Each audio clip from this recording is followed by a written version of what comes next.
lalu keluarlah satu konsep yang baru. 1% dinamakan ujrah, iaitu upah, sebenarnya administration cost juga lah, tapi diturunkan kepada 1% value. tapi masih lagi marker. tapi kali ni beza sikit sebab yang dulu dia tak ada betul-betul panel syariah yang approve. Kali ni ada panel syariah yang approve. So for the public, dah kira you all punya responsibility ada lah. Dia orang tak tahu lah. So dia orang dah kata okey, so okey lah. Kita respect lah dia punya ijtihad. That's all. Alright?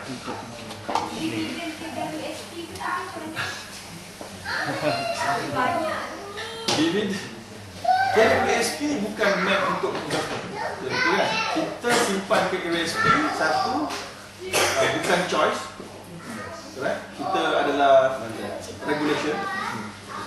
So itu dah beri kesan pada hukum sebab dia bukan choice. Kalau choice, kita tanggungjawab lah. Dia bukan choice, regulation, ada somebody else pun tanggungjawab lah. Bila simpan, kita simpan bukan untuk investment. Tapi buat apa duit tu berbilion-bilion kalau dia tak invest, kata KWSP. So dia pun invest lah. Bila dia pun invest, tak ada cukup tempat yang halal. Ini adalah jawapan timbalan Deputi CEO kepada KWSP, kepada PPIM dalam surat rasmi yang dapat kepada kita juga lah. So dalam surat tu timbalan ni dia kata kita tak cukup instrumen halal untuk kita invest dalam Malaysia. Dan duit KWSP nak letak kat luar negara too risky. So dia tak berani. Tapi lately kata ada dah benarkan certain berapa banyak kan. Tapi maknanya cukup kontrol lah, mesti kontrol lah, tidak bahaya lah. So sebab tak cukup instrumen Islam, so letaklah tempat instrumen yang tidak halal. So kita sebagai penyimpan dividen tu bermakna tercampur. Ada daripada yang halal, ada yang daripada yang tidak halal. So as individual effort, kita kena buat our own calculation based on our own iman. Okay? Or based on our own research. Kita kena buat research sendiri. Sebab kita tak dapat statistiknya daripada KWSP. Tak tahu, mungkin dia takkan disclose. Iaitu kita nak tanya sebenarnya berapa persen dia hantar ke tempat tak halal, berapa persen ke tempat yang halal. Supaya kita senang buat calculation, dividen katalah 1,000, 90%, 60% halal, kita ambil, 40% tak halal, kita bagi charity. That's all. Tapi kita tak tahu. Kalau Datuk telefon, dia jawab lah kot. Datuk boleh telah telefon lah. Okay? Mungkin dia telah jawab. Itu senang. Kita pun tak tahu Datuk. Alright? Tapi saya kalau telefon tak ada jawapan lah. Jadi tak tahu boleh pakai. Nah. Tak tahu maknanya dia remain syubhat. Macam mana tu menang lah. Kalau duit kita tu tetap duit kita lah. Tapi yang dividen tu tanya, kita usahalah sendiri macam mana nak dapatkan indikatif punya percentage yang halal dan yang tak halal. Yang tak halal kita bagi pada charity, yang halal kita ambil. Okay? Itu dia. Tapi satu benda yang academician comment, mereka kata sebenarnya Malaysia kita boleh sediakan instrumen halal lebih banyak daripada yang kita ada. Very simple, very easy. Not very, tapi easy lah. Contohnya kita ada pembangunan baru. Kita ada menara 100 tingkat. Contoh kan? Okay, menara 100 tingkat ni katalah perlukan dana, fund. Kita buatlah sukuk Islamic bond. So, kalau SP boleh melabur ke situ. Okay? Wilayah pembangunan Iskandar kan? Perlukan banyak duit kan? Bilion-bilion kan? So buatlah sukuk Islamic bond. Bolehlah KWSP masukkan duit kat situ. Berada dalam negara yang agak secure. Kerana sebenarnya ini adalah kena tanya person in charge lah. Person in charge, Allahu'alam. Baik, habis kat situ. Jadi sekarang kita nak masuk. Habis dah dekat riba dalam bab pelaburan. So pelaburan individu pun sama. Jangan lupa jangan kita hanya tengok pada institution punya pelaburan saja. Individu pun banyak buat benda ni. Dan juga scam internet. Ni satu hal lagi. Internet ni banyak. Dia janji untung sekian-sekian banyak. Dia kata duit tu akan digunakan untuk oil or gas punya investment. Ini semuanya kalau dia janji sudah untung out. Terutamanya investment daripada internet. Sebab internet ni dia banyak scam. Scam ni kalau nak tahu, iaitulah kita tak tahu detail company. Itu scam, mudah. Kita tak boleh tahu detail. Nak hantar soalan pun dekat dalam website bukan boleh email. Tak boleh email, kena pilih kat YouTube send. Nanti tunggu dia balas. Quarters ni pun tak tahu entah mana hidup betul atau tidak. Namun telefon jauh-jauh tapi tak ada orang angkat. Telefon tak ada apa-apa. Mungkin ada kat rumah orang je katnya. So ini semua tanda-tanda scam. Tak ada dia punya license daripada mana. Dia regulated by apa punya undang-undang. Kalau macam UK dia mesti ada bawah FSA punya license, Financial Service Authority. Ada tak? Siapa? Dia regulated by which legal framework? Which law? Okay. Kalau tak ada, dia adalah gharar namanya. Uncertainty, kerana kemungkinan duit kita akan hilang. Boleh pula pun kita kata, untuk masuk je Ustaz. Memanglah dia orang nak tipu orang, dia mula kena nampak betul. Dia dah sampai satu tahap dia macam Bernard Madoff. Pernah dengar nama tu? 5 bilion US dollar ditipu manusia. Scam yang paling besar dalam dunia setakat ni kata. Dan dia bukan orang jalan-jalan, dia orang Securities Commission dekat US dulu.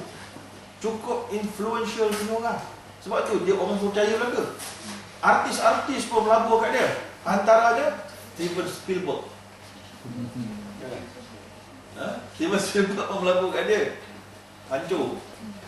Dia kaya, apa hancur duit, dia kaya lagi. Yang tak kaya ni, habis ya? Ya, so jadi ini dia scam. So jauhi sama sekali spend our money in this kind of investment. So habis kat riba tu, riba yang kedua, dah penat dah. Riba yang kedua namanya riba jahiliah, iaitulah daripada late payment. Hutang kita lambat bayar saja kena penalty, itu riba. Okey, penalty itu sama ada dalam bentuk duit lah khususnya. Dalam bentuk duit. Kita bagi pinjam duit, lambat bayar, kita charge duit. Ataupun kita pinjam buku, kita lambat pulang, kena charge duit. Riba juga. Kat library kan? Kenapa kan? Alright.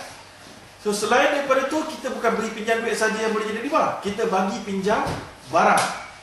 Dan kita minta dia additional benefit. Contoh, kita bagi pinjam kereta yang tank dia hampir kosong, kita kata pulang balik bagi tank tu penuh. Riba. Kita bagi pinjam bekas buat kek, buat kuih, kita cakap jangan lupa bagi pulang tu bagi pun pulang kek-kek sekali. Kek tu riba.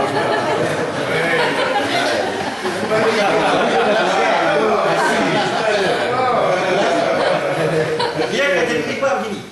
Bila kita make it condition, stipulated in the condition, stipulated in the contract. Kita bagi pinjam, ni pulang jangan pulang kosong saja.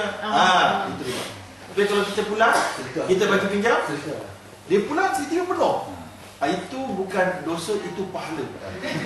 Nabi cakap, Nabi kata, khiyarukum ahsanukum qada'an. Sebaik-baik peminjam, dia pulang dalam bentuk yang paling indah. Maknanya ada lebih.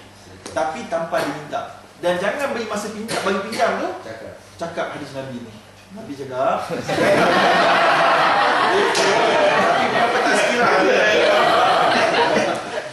Dan jangan pula beri statistik. Katalah dekat area Sweden, dekat Uppsala ni semua kita dah biasa. Kalau bagi mangkuk memang ada sate dalam tu. Kita katalah ni bagi pinjam mangkuk ni, tapi biasa orang sini kan, dia amalan orang sini, dia pulang tu ada sate. Tapi bukan nak suruh cakap dah, bercerita orang ramai. Ada tak boleh cakap itu. Sebab cakap gitu dia bagi hint kat orang tu kena bagi something. So dia dah ada syubhah kat situ. Alright? So itu dia keadaan dia. Tapi sekarang ada soal. Nak tengok faham tak aplikasi dia? Orang lelaki, orang perempuan bila dia kahwin, orang lelaki bawa $7, perempuan pulang riba ke tak riba? Kes tadi. Riba ke tak riba? Ada. Kalau tak riba, kenapa tak riba? Kalau dia tak riba sebagai niat memberi.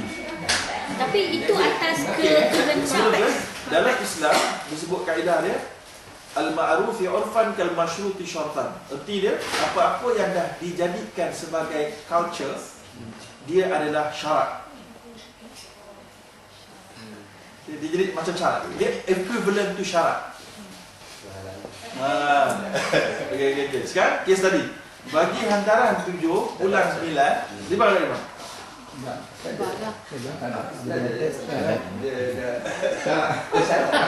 Kalau syarat, kalau jadi culture, jadi syarat, dia jadi sama macam stipulated condition lah.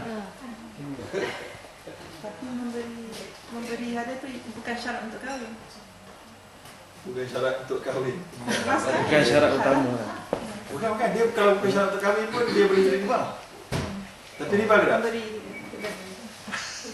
Okey, actually dia boleh jadi riba, boleh tak riba. Dia bukan riba sekiranya kita beri tu tanpa mensyaratkan ulangan tu mesti berapa value sekian-sekian. Contoh hantaran kita $7, value dia $5,000. Kamu pulang ni $9, harga dia mesti $5,000 dah. Barulah riba. Sebab dia punya benchmark, dia punya reference point dia adalah pada 9. Tapi mungkin kita boleh bagi $7 nilai dia $5,000, dia bagi $9 tapi 200 sapu tangan, tali kasut, okey, cover iPhone, cover bukan iPhone, cover je. So jadi RM200 je. Tapi $9 riba ke tak riba? Sebab dia bukan reference point, dia bukan nilai. Dia dulang tu. Culture dia dulang. Tapi kalau kita jadikan dia punya reference point dia adalah nilai, riba. Walaupun dulangnya sama banyak 7 balas 7.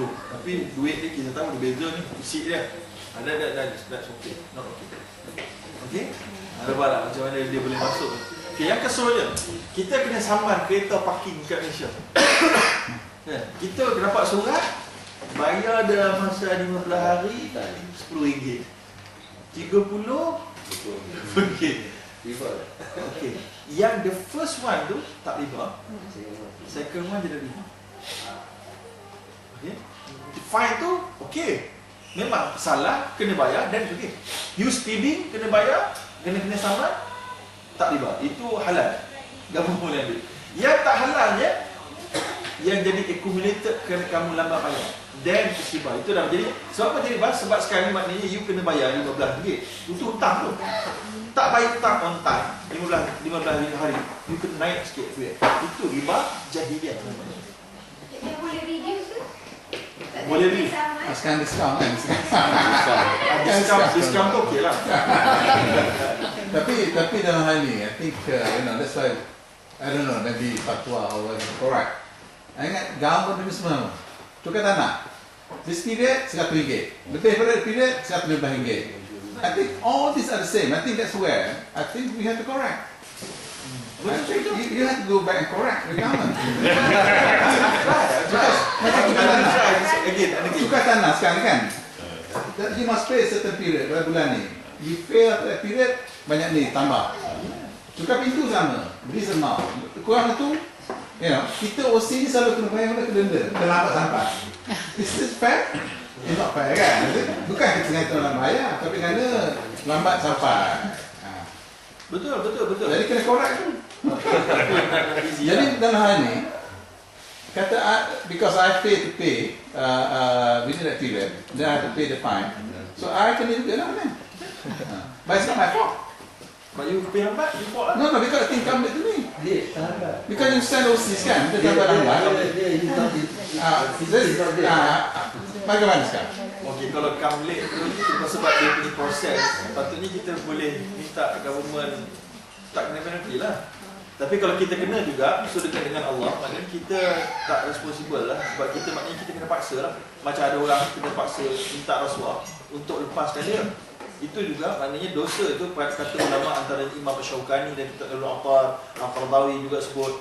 Kalau kita dipaksa beri rasuah untuk mendapatkan hak kita yang betul, contohnya macam ada seorang warga negara kita kena tahan kat China, kena tangkap tiba-tiba tanpa salah. Dia kata kalau nak keluar aku bayar rasuah.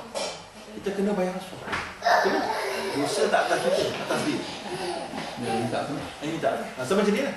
Kalau bukan kita yang lambat, tapi sebelum kita baru dapat, itu dah lebih tarik. So dosa bukan atas kita, atas dia. So benda ni bukan government kerajaan pusatnya. Malah saya juga pernah suarakan kepada kerajaan Kelantan. Sebab dia juga ada benda yang sama.